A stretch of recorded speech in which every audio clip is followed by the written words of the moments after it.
мен дағы бүгін шәр учаскеге келіп, доғышымды референдумға, партияларға, қалған партияма беріп, өзімдің жарандық міндетімді атқардым бүгін.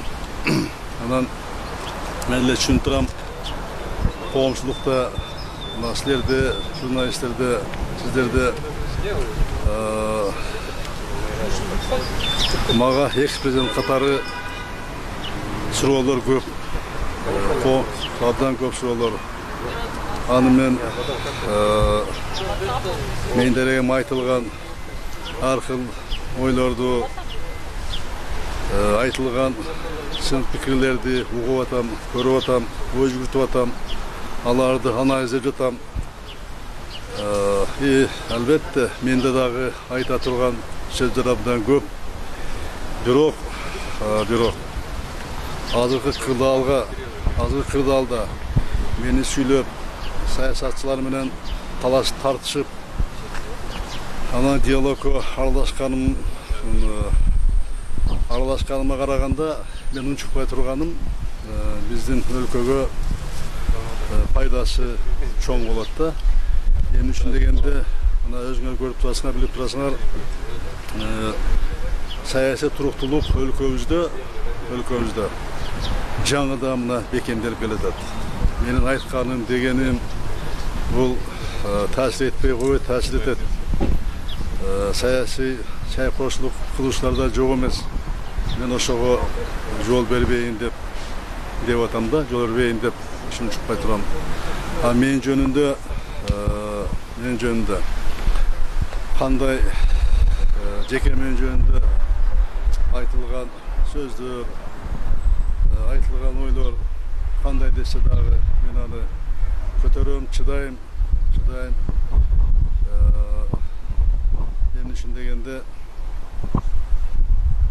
өлкөдөгү саясий туруктуулук жана элибиздин биримдиги мен үчүн баарынан кымбат. Азыр көрүп жатасыңар, өзүңөр эле дүйнөдө биздин мамлекетте коронавируска байланыштуу экономикалык кырдаал жеңил эмес. Андан башка да маселелер көп. Мамлекеттик жетекчилиги колунан келишинче иштеп жатат. Мына мен ар дайым айтып жүрөм, дагы айтып кетким келет, өлкөдөн өткөн дөөлөт жок деп. Мына ошондуктан биз баарыбыз тең саясатты азайтып, жаратмандык жакка басым жасашыбыз керек.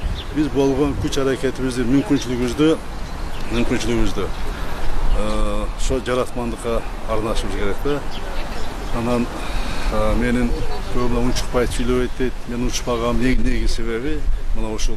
Мага эң негизиси элибиздин азыркы мамлекетибиздеги саясий туруктуулук жана элибиздин ынтымагы, мамлекетибиздин биримдиги, мына элибиздин биримдиги, мына ушул баарына мага кымбат да. Анан эми мен башында айтып кеттим, мага да баягы айтылган бере турган сөздөр көп деп. Буюрса мүмкүнчүлүк болот дагы жолуга алып сүйлөшкөнгө. Анан силерге чоң рахмат, силерге чоң рахмат силерге. Мына мүмкүнчүлүктөн пайдаланып, мына 2 күндөн кийин жараткан Алла Тааланын улуу өз пенделерине берген улуу орозо айы келатат.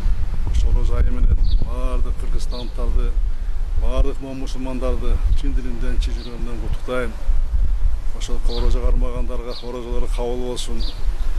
Кылган соопсуздук иштери кабыл болсун. Элибизде аманчылык, жерибизде тынчылык, мамлекет өсө берсин. Анан рахмат силерге, чоң рахмат.